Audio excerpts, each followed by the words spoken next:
So now students, we have already solved our first numerical. Now let us solve the second numerical, numerical number 2. Now what it says that the normal annual rainfall at stations A, B, C, D. So 4 stations are given to you, A, B, C, D, and the normal annual rainfall are given in a basin, in a particular catchment are 80.97, 67.59, 76.28 and 92.01 centimeter respectively. Okay. In the year 1985, the station D, this one, station D, right? This station was inoperative. It means that we could not collect the data in the year 1985, right? And the stations A, B and C recorded annual precipitation of 91.11, 72.23 and 79.89 centimeters respectively. Okay. The missing data. Now we have to determine the missing data for station D. For station D in centimeter corrected up to 2 decimal places is how much, right? That is a very straightforward question. I told you that to determine the missing data we have two formulae. The first one is if the variation is less than 10%, then the correct formula is to determine the missing data is Px is equals to 1 upon n P1 plus P2 plus P3 plus so on, right? N is the number of stations, right?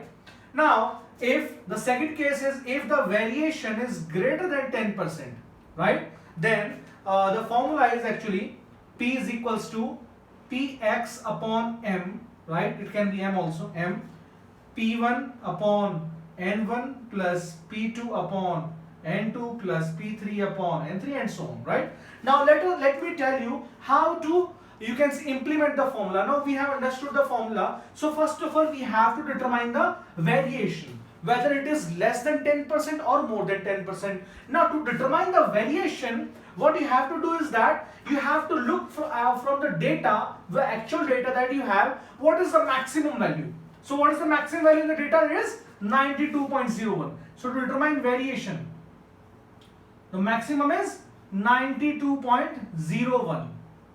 Now let us determine the minimum. How much is minimum?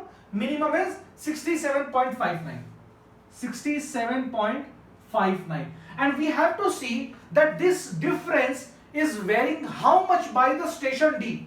So how much is station D? Because station D is missing, right? That is 92.01 divided by 92.01 in percentage it would be 100. So let me calculate how much the percentage it comes. The percentage would be 92.01 minus 67.59 divided by 92.01 and into 100. It comes out to be 26.54, right? So it comes out to be 26.54%. 26.54%. Obviously, 26.54% is not less than 10%, but it is greater than 10%. So we have to apply this formula. This formula has to be applied. Now the question is how to apply this formula. So let us apply this formula.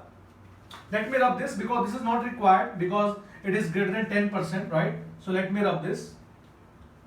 Now how to apply this formula? It says that P is equals to Px. Now what is this Px? So Px is the average rainfall of that station which we could not calculate, right? The actual rainfall. For example, for station D we could not calculate it in 1985, but actually it is 92.01 if it was calculated earlier, right? So P is actually equal to 92.01 divided by number of rainfall data that we could calculate in the year 1985. So we could only calculate 1, 2, 3. Only 3 stations we could calculate divided by 3. Now, what is P1? So P1 is actually this data of station number 1 which we actually could calculate in the year 1985, that is 91.11. 91.1 divided by the previous data of the same station is 80.97 plus the present data which we could calculate 72.23 of the second station divided by the data of the same station which we calculated earlier, that is 67.59. This method is also known as the mean method, right? Plus the third station. Which one is third station? 79.89. So 79.89 divided by earlier data, how much it is? 76.28. 76.28. So whatever the answer is, that would be the answer. We have to write the answer corrected up to 2 decimal places. Correct? So let me calculate how much the answer will be. So answer would be, in bracket we have 91.11. I hope you are doing calculations with the scientific calculator. You don't have to do the calculations with this calculator. Again I am repeating. In concrete structure also I told you the same thing, right? You don't have to do the calculation with this calculator. What you have to do, you have to do the calculation with the scientific calculator, right? Gate scientific calculator, right? How to get it? I have already told you. If you have, let's say, Android phone, go to the Google Play Store. You will get the same scientific calculator. If you are using an iPhone, then there is no such app in iPhone. What you have to do? You have to open Google Chrome and type scientific calculator for GATE. The first link will be of TCS Ion, and that is the exact scientific calculator which is coming in GATE examinations, right? So 91.11 divided by 80.97 plus we have 72.23 divided by 67.59 again plus, now we have 79.89 divided by 76.28.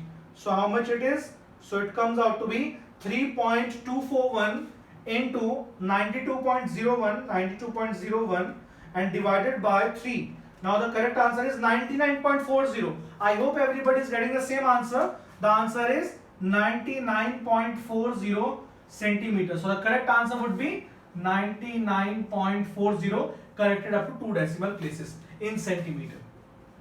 Okay? So students, I hope that you have understood this numerical, right? Now let me give you one trick also. Let me give you one trick. The trick is in these types of numericals, right? Suppose you forget that which to divide and which to multiply, always remember that the data which you could not calculate, you will be given a precipitation of those stations in that particular year for which you could not calculate data for a particular station, right? You have to divide those data with the earlier data, right? And what you have to do, the data which you could calculate earlier divided by the number of stations, simple, right? But this is just a, you can say, layman rule, right? But the exact rule is whatever I have taught you. Right? That is a layman rule. If suppose by chance you forget the formula, something happens, right? Then you have to apply this formula with this method which I have just told you, right? The layman method. But that is not accurate, okay? What you have to do is that you must know the concept, how it has actually come. Clear? So I hope that you have understood this, right? Now let's move forward and let's study about determination of rainfall depth. How rainfall depth is determined. And one more important thing, in the determination of missing data, I have told you about two formulae, right? One question also came in a few years back in examination, that there is a technique known as the double mass curve. Double mass curve.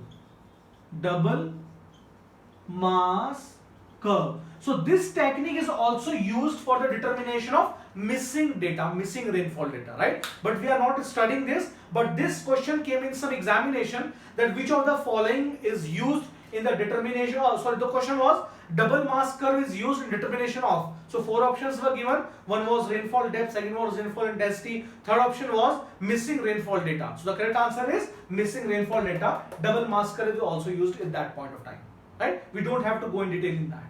Clear? So I hope that you have understood this numerical. Now let's move forward and understand few other concepts about determination of rainfall depth. Thank you.